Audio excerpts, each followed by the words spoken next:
कि स्टूडेंट्स आपने CA final या सीए इंटरमीडिएट में 24 का एग्ज़ाम दिया है और आपके एक्सपेक्टेशन से कम मार्क्स आए, तो आपको अलर्ट होने की रिक्वायरमेंट है, क्योंकि आपके हिसाब से ज़्यादा मार्क्स आए थे, मार्क्स कम आए हैं। इसका मतलब कुछ न कुछ कमियां रह रही होगी जिसकी वजह से मार्क्स कम आ रहे हैं, और आपने इन कमियों को दूर नहीं किया तो आप आगे भी ज़्यादा मार्क्स की उम्मीद मत करिए।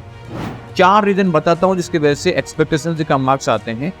पहला रीज़न है, बच्चे आईसीआई के अलावा दूसरा मटेरियल पढ़ते हैं। दूसरा रीज़न है कि क्वेश्चन बैंक या शॉर्ट नोट्स पढ़ते हैं। तीसरा रीज़न है कि एग्जाम में जब रिवीजन करने का टाइम होता है उसके बजाय वो रिवीजन क्लासेज या मैराथन लेते हैं। अगर आपने भी ऐसा किया हो तो आपके मार्क्स डेफिनेटली एक्सपेक्टेशन से काफ़ी कम आए होंगे, लगभग आधे आए होंगे। इसका रीज़न क्या है? पेपर आईसीआई के स्टडी मटेरियल में से बनता है। अगर आपने दूसरा मैटर पढ़ा है तो वहाँ से तो पेपर बनेगा नहीं।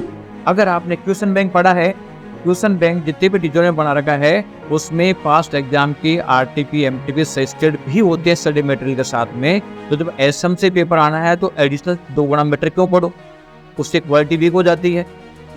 और लास्ट में जो टाइम होता है एग्जाम की 1.5 डेज का टाइम मिलता है, उसमें एक ही काम होता है कि जो आपने इतने दिनों में स्टडी करी है, डिटेल स्टडी करी है, उसको कंसोलिडेट करने का होता है। रिवीजन उस मैटर से करना होता है जिससे आपने पढ़ाई कर रखी है, और उसके बजाय अगर आपने रिवीजन क्लासेस या मैराथन देखे हैं तो वो चीज़ जो आपने पढ़ी है इतनी मेहनत करके वो तो कंसोलिडेट कर ही नहीं पाए, तो उसका पर्पस सोल्व नहीं होता, यानी जो पढ़ा हुआ सब बेकार हो जाता है, और इन्हीं वजह से मार्क्स कम आते हैं।